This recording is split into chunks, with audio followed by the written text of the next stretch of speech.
This fish was nearly fished to extinction. Cod is one of the most consumed fish in the United States, and its history stems back hundreds of years to a time when Europeans would travel to North America, fill up their ships with thousands of pounds of cod, and then sail back home. One particular spot in which the cod fishing was really good is of course named after the fish, Cape Cod, but sadly because of hundreds of years of overfishing, the cod numbers aren't like what they used to be. You can still commercially fish for cod, though the regulations, understandably so, are very strict. Today you're going to see what it takes to commercially fish for cod, haddock, and anything else that we catch. What is up, guys? It is a cold and rainy afternoon. It's about 12 o'clock in the afternoon. It is early April, first week of April, so it is still quite cold. It's about 40 degrees today and rainy. Huge shout out to Grundon's. If you guys want to use code T2P, you can get a discount on commercial fishing grade rainwear. With me is also Captain Cam Faria, and together we are hoping to catch enough fish to make a paycheck. Yeah, look cool. Look like you're running. Hey, yo, be cool. But as it is with all types of commercial fishing, you don't know what you're gonna catch until you start catching them. So while our intentions are to catch cod, haddock, and other various types of groundfish, it all depends on what's biting. I just been keeping my poise, made by the million but still unemployed. They text me about green but not on Android. She not my shorty, she filling the void. I make the sounds that cut through the noise. See Biggie and Mary chilling with boys. Put down the liquor, start drinking LaCroix. Alright guys, the rain is letting up. We have arrived at the spot and now it is time to drop anchor. We're in about 150 feet of water, and you have to set an anchor like you would if you were sitting in 10 feet of water, so it can kind of be a pain sometimes. A lot of line, a lot of anchor, and since I'm the only person on the boat, That means he gets to wrap it up. So Cam set up the drift right over the fish and I dropped the anchor. Then while Cam set the line, I proceeded to bait every single one of our rods. And the bait that we're using today is pretty disgusting. It's whole clam belly. Clam bellies are such an effective bait for the same reason why they're super annoying to deal with. They do not stay on the hook very well. And because they don't stay on the hook very well, you inevitably have bits of clam fall off of your hook as you're fishing. That in turn draws more fish to the area. So when you're fishing for groundfish like cod and haddock, you might not get them right away. You have to build a bite and keep those fish under the boat by constantly dropping down fresh bait.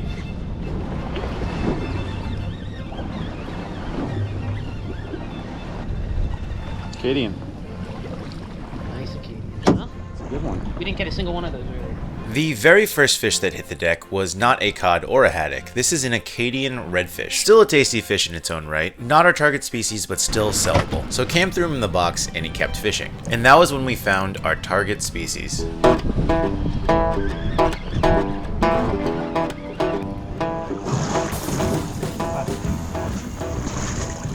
that's a good cod. Cam had caught a codfish, and even though this cod was too short to keep, it meant that the marks that we're seeing on the sonar were the correct fish that we were looking for. So I picked up a rod in order to start contributing to the day's catch. This is a good one, whatever this is. Oh, that's a toad cod. Look at that. Look at that guy. All our clam bellies finally started drawing in some bigger codfish. But let's get back to the matter at hand. What made codfish nearly go extinct? Well, to make a long story short, people have been fishing for cod essentially unregulated for over 500 years. The first traveling cod fishermen were the Basques in the early 1500s, an indigenous European ethnic group that absolutely whacked the cod and then brought it back to Europe to sell to Catholics during the holidays. Kind of a nasty business model if you ask me. Then came the European explorers like the French, British, and of course the Portuguese, who in the late 1500s heard about the bite and all wanted a piece of it, especially the Portuguese. Oh, don't even get me going on the Lisa patties. Combine that with major advancements in fishing technology like trawling and freezing, and the result is cod nearly going extinct. That's right, the fish, which once had an estimated population of over 7 million tons in the 1500s, had about 1% of its historic levels in the 1990s. So where does that put us today? Well, Cam and I are allowed to catch 25 pounds of cod. That is not a lot of cod, and probably only covers the cost of fuel on a commercial trip. Compare that with haddock, where with the same permit you can catch 1,000 pounds per trip. So to make a long story short, cod, the fish that was once considered so plentiful that you could fill your boat to the brim with them, is now one of the most regulated fish that we catch commercially. With the weather getting warmer here in the Northeast, the fisherman side of me gets really excited, but the non-fisherman side of me can feel a little bit overwhelmed sometimes. As someone who's struggled for years with comparison and perfectionism, honestly, social media sometimes can suck a lot of the fun out of fishing. That's why I want to talk to you about today's sponsor, BetterHelp.com. BetterHelp.com connects you with the right therapist to deal with whatever it is that you're going through, and may even help you discover some things about yourself that you weren't aware of before. Spring is supposed to be an amazing time for you to go out and experience new things, enjoy the warm weather, and even go outside and have a fun day of fishing. But for a lot of people, myself included, sometimes you end up doing things just so that you can post about it on social media. If you find yourself perpetually on your phone comparing yourself to your family and friends, then you're probably missing out, and there might be something to talk about there. Don't let your spring and summer activities get taken over by comparison. As they say in the lifting world, comparison is the thief of joy. And going to therapy is not a sign of weakness, it's a sign of strength, because you're choosing to identify a problem and deal with it head on instead of avoiding it. Visit betterhelp.com/tackle to enjoy 10% off on your first month of therapy, or click on the link in the description. The fishing had picked up. In addition to the cod, we were catching a lot of haddock. Downsizing the clam really helped. Stays on the hook better because I'm using like the meaty part.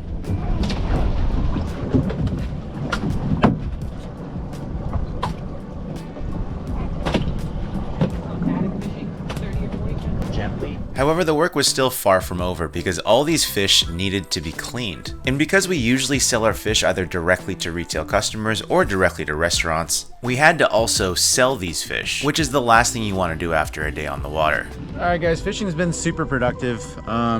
I'm gonna walk you through some of the groundfish that we're catching here because it's not all the same. You know, you guys are probably used to going to the grocery store and being able to pick your favorite fish, but from a fisherman's standpoint, it's not always like that. You catch a lot of fish that you didn't expect to catch. But thankfully today we have a lot of fish that are all very usable. I mean, pretty much 99% of the fish that we've caught today are all fish that we're trying to harvest that are sellable to both our retail market and the restaurants that we're working with. So I'm gonna walk you through a couple of these. All right guys, so these are haddock. You guys are probably used to getting these on the menu of your favorite, maybe fish and chip spot. Oh, he's bleeding profusely.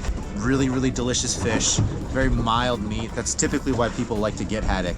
But believe it or not, this fish has a lot more flavor than just being a mild whitefish that you fry up. Fun fact about the haddock, you'll notice that right here there's a little dark spot. And that dark spot, the myth goes that when Jesus caught a fish, he reached in the water and grabbed the fish. The devil was jealous, so he tried to catch the same fish. So Jesus caught a cod, devil reaches in the water and he caught a haddock, so he left this little dark thumbprint here that they call the devil's thumbprint. So this is our caught haddock. Alright guys, so this crazy snake looking fish is called a cusk. This is the same thing, a very delicious white, mild whitefish that if fried up, you probably couldn't even be able to tell the difference between this, a cod, and a haddock. The only difference is that they look crazy. Look at it, it looks like a dragon or something like that. But delicious, we're gonna use this, we're gonna sell it. Delicious fish. As this fish here is super special, this is an Acadian redfish. This is a cold water fish that grows about this big. This is even considered like a larger one. The only thing is they grow about this big, so their fillets aren't very large. So if you were to get a fish like this at the grocery store, recommend definitely eating it whole. So scale it, gut it, and you can grill it whole and it's very delicious. And the most famous fish in the bunch that we're catching today is of course the cod. And this is a very famous fish, obviously, because of Cape Cod. It has a very abundant cod fishery for many, many, many years before it was fished to oblivion. But because of fisheries management, this fish is now back in numbers. Rod and reel, we're allowed to catch somewhere between 25 to 100 pounds of this fish, depending on the license that you have. So fish like this, great keeper size, great eating, beautiful for table fare. Minimum keeper size for commercial is 19 inches, and this guy is well beyond that. This is a big one. So line caught cod doesn't get any better. One thing about groundfish is that it's industry standard that fishermen gut them before they sell them. Reason for that is because groundfish in particular, their organs can actually make the meat rot quicker. So something you gotta do as a fisherman is gut every single one of your groundfish. So cod, haddock, cusk, those all count as groundfish. And you gotta be quick, especially on a day like this. The sun's gonna set in about an hour, as you can see around me. So I'm working as fast as I can to make sure that all these fish are gut before we bring them to who's buying. All right guys, so you take our fish and then I pop the throat. Then you take a knife, come up through the vent, all the way up in between those fins, split the fish right in half. Then I grab the base of the gills. This is the most important part. This gives you the ability to pull out all those gills and the guts all in one go. Pull out the base of the gills here, and then you want to yank. Not too hard, but yank enough to disconnect it at the base, and as a result, all those guts will come out in one shot. Just like that. See? All empty, for the most part. Give that a dunk. And this fish is clean. Look at these moochers right here. Look at these moochers. So Cam and I started gutting these fish as quickly as possible because we wanted to get home, and as you can see, the sun was quickly setting. But when the fishing's good, it's kind of hard to leave. What do we got? I murder them. We got double haddock. Nice ones. The fans know I murder them. Is that a thing? They know you murder them. No, but like, do they know that I say that? No. Maybe I shouldn't say that then. I catch them.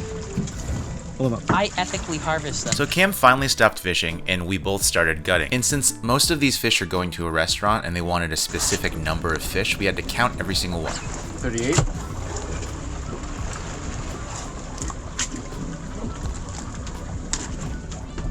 39.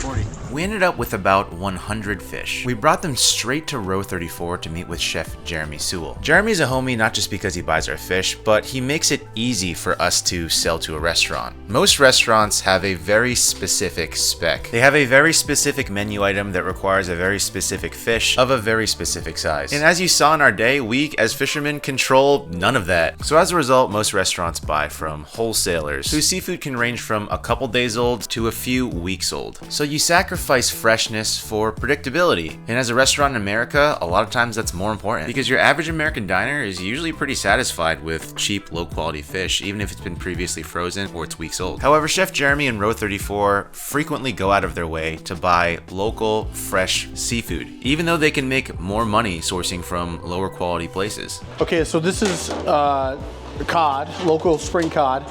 And what we did, this is such a classic dish, is we cured it in salt. So essentially to make salt cod. Cod shaped the planet. Europeans would come over in search of cod that was so plentiful in the North Atlantic that they used to say you could walk across the backs of cod across Cape Cod Bay. There's a reason it's called Cape Cod, because there were so many cod. So from Canada down south of Cape Cod, it really shaped the economy. It was a huge food source. And what they would do to travel with it, and you have to think all these years ago there was no boats with refrigeration, so they would salt it. Salt was plenty.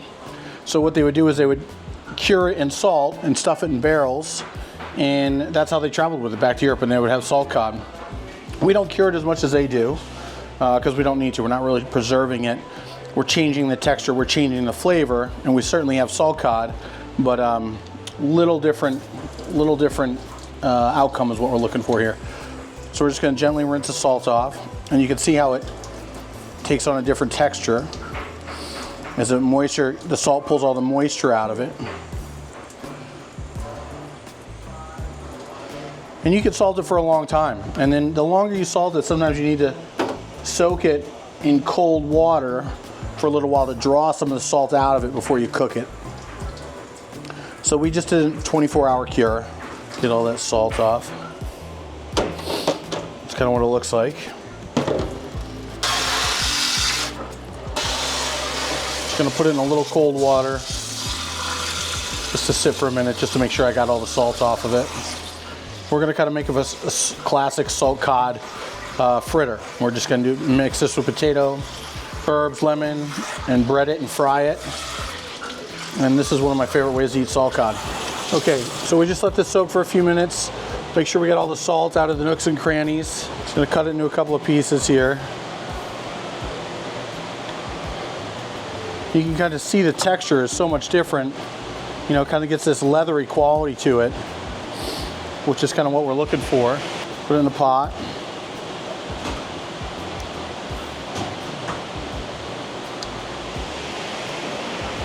And we're going to cover it with milk.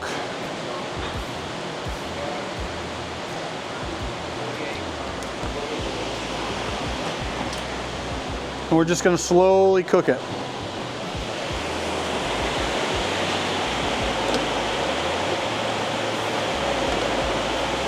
And we're just going to let that kind of poach in the milk. Helps keep the color, helps out draw some of the salt out. Lactic acid helps flavor and break that down. And while that's cooking, we're going to cook some potatoes that we're going to mix together with the salt cod.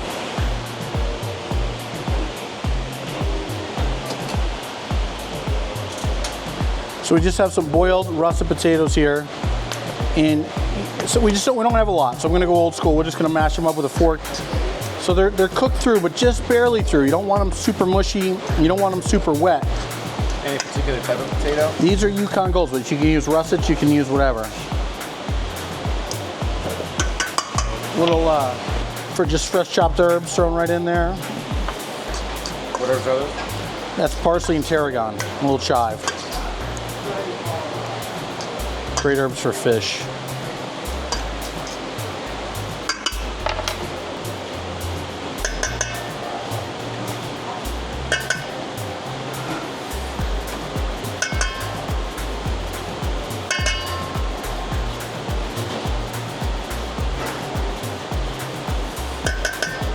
Plenty. I like just a little Aleppo pepper in there. It looks pretty, and it's got adds a little spice to it. I don't season with any salt. There's plenty of salt in the cod. So that's kind of our base. So when it kind of starts to fall apart, that's when we kind of know it's cooked. Not like crumbling, but you can tell it's kind of breaking. Still nice and firm.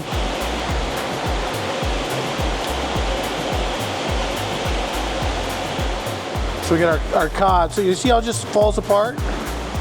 We're just gonna let it flake right into our potato mixture. You know, before we salted it, all the bones and everything already came out. Just dry it off. So it's about equal parts potato and cod. And then we just kind of mix that all together.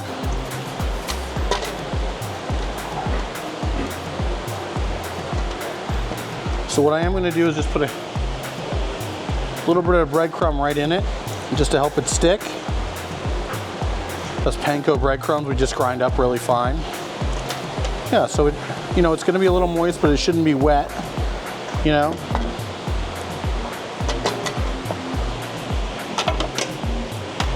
And then from here, we just make little, ball it up. Okay. So, classic breading.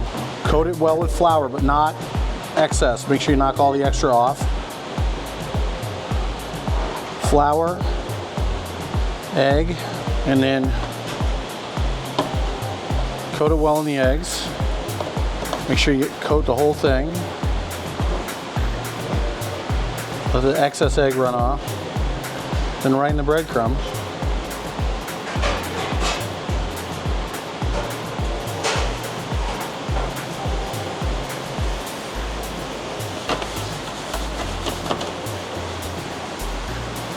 And for that extra crunchy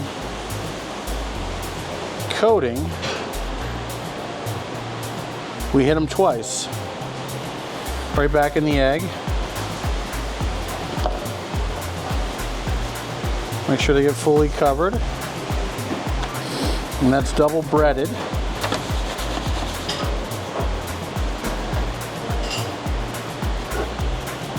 Now we're just going to let these chill down, and then we're going to cook them.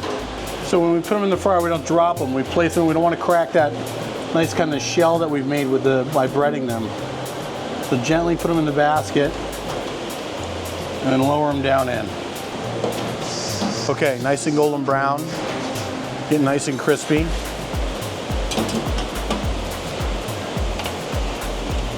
Right onto a paper towel, let them drain. Again, I'm not gonna salt them. They're, you know, the cod in there is gonna give us plenty of salt. So we're just gonna do a little aioli mixed with black pepper and citrus.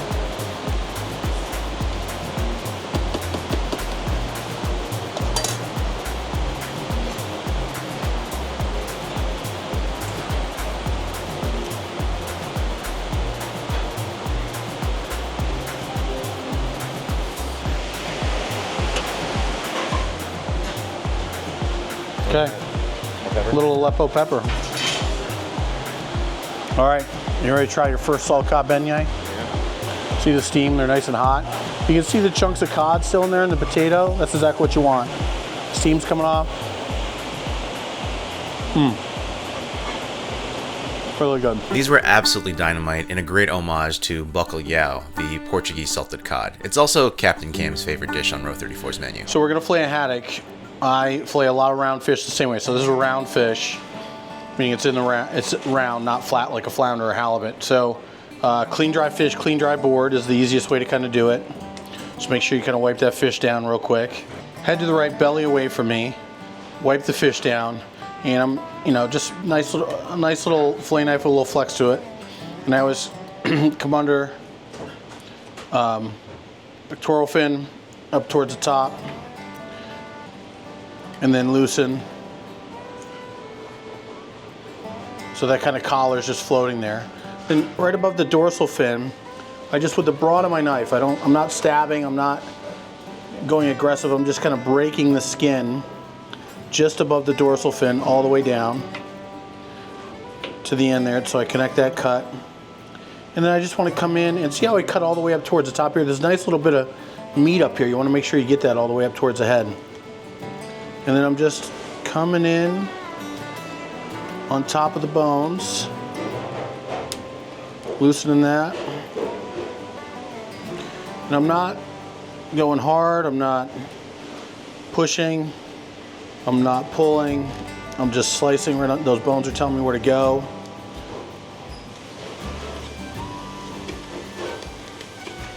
Some of these little fish, it might be easier to cut through the bones, but you can certainly cut over them on the belly bones.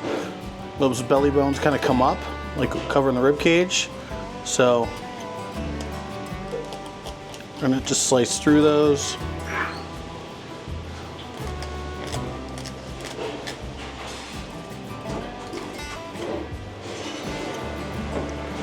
Nice little fillet. I'm gonna just flip it over. Now I got the head towards me. Belly still away. Make that first cut up towards the head. Make the little mark in the tail, and then I'm just connecting those cuts just above the dorsal fin. Always have a towel handy to wipe your scales off your knife.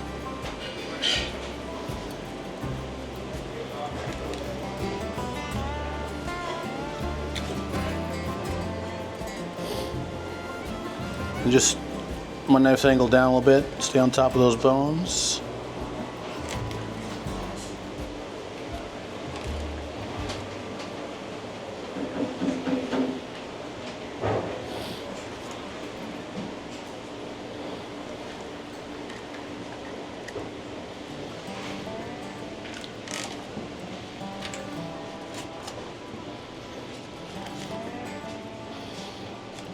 Right at those rib bones, just flaying down off those. I'm gonna cut through them.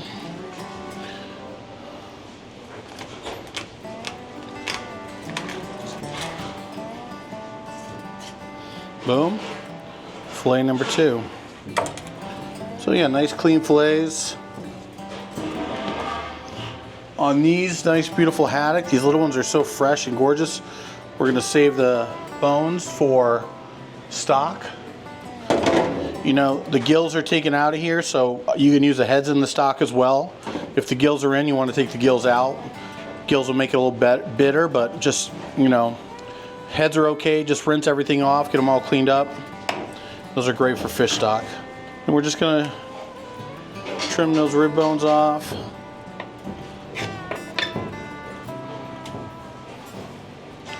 Take the skin off, we're just going right underneath.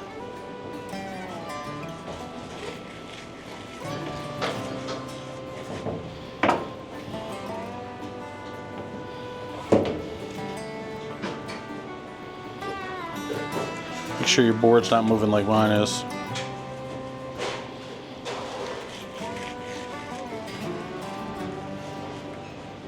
We'll just trim these little rib bones off. Those are great for the stock too, and then you just got 2 nice, clean haddock fillets. Remember how I said earlier that none of the fish goes to waste? Well, the skeleton from the haddock is used to make fish stock, which is going to be used for all of the entrees. And this spring haddock entree is really something special. Okay, so we get a beautiful piece of haddock. This is one side of one fish. So the fish that you call are perfect size for this dish.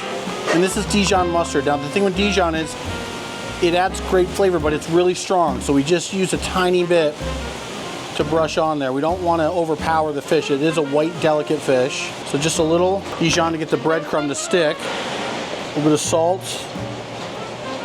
And then we have these beautiful parsley crumbs.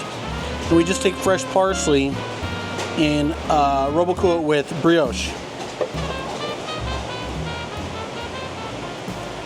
And we want to taste the fish. We don't want it to be all breadcrumbs. So it's just a nice layer on top to coat it without putting too much.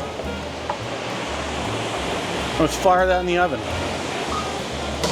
So we're just heating up a pan, a little bit of vegetable oil. We have our potatoes, they're already blanched off most of the way. So we're just going to put those flesh side down and get a little color on them. We can see they're starting to get a little bit of color. Then we're going to add our spring onions. Again, it's springtime. New potatoes just being harvested. Spring onions just coming out of the ground. And those are pretty delicate, so we just barely want to kind of saute those. And then we have our local little necks. I mean, just beautiful little clams. Add those. We have some bacon that we've already crisped off. We're just going to add a little bacon.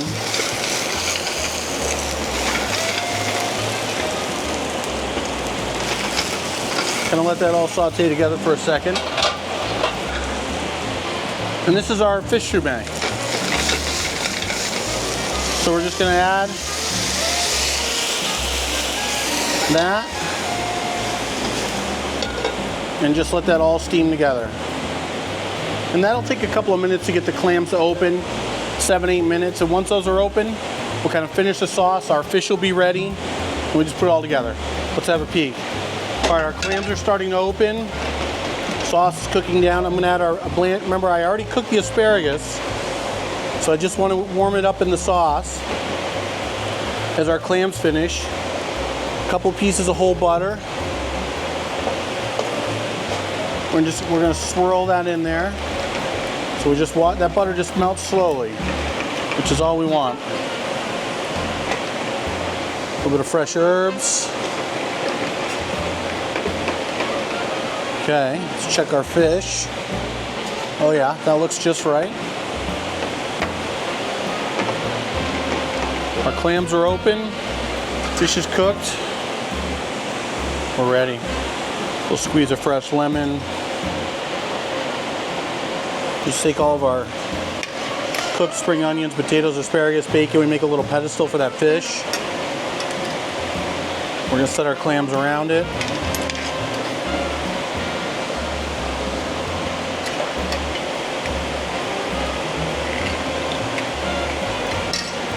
Okay.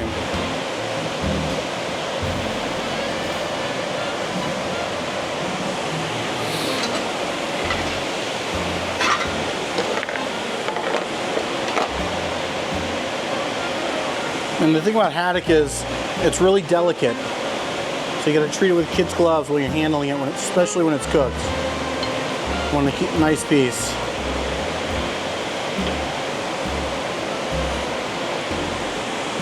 Look at that. A little more sauce around. Okay. That looks like we want to try it. All the flavors are delicate. It's easy to overpower haddock. So everything should be gentle. Great. Tastes like springtime. With bacon. It's always a pleasure seeing what Jeremy's cooking up and seeing what ROW34 can do with the seafood that we land. There's not many restaurants that I know of that can do stuff like this, where they can year-round source local and put on the menu. ROW34 prints their menus every single day, and their team is very nimble so that they can receive product with short notice and flip it and turn it into an incredible menu item. All right, guys, obviously that was really cool, and I have really exciting news. If you want to experience something similar to that, you can. This season, we are launching for the very first time our ROW34 Charter Experiences. I am working in partnership with ROW34 to create these private charter and private dining experiences, where we not only go out and catch the fish, but we bring it back to ROW34, and they have this very exclusive, educational, intimate dining experience for you, your friends, your family, whoever you'd like. These are super unique charter experiences where you're not only experiencing the excitement of catching the fish, but also you're learning about the fish and you're eating the fish that you just caught in obviously a very well-known and reputable restaurant prepared by some of Boston's greatest chefs. So if you guys are interested in participating in this experience, click on the link below where you can learn more about this charter experience, and I cannot wait to fish with you guys.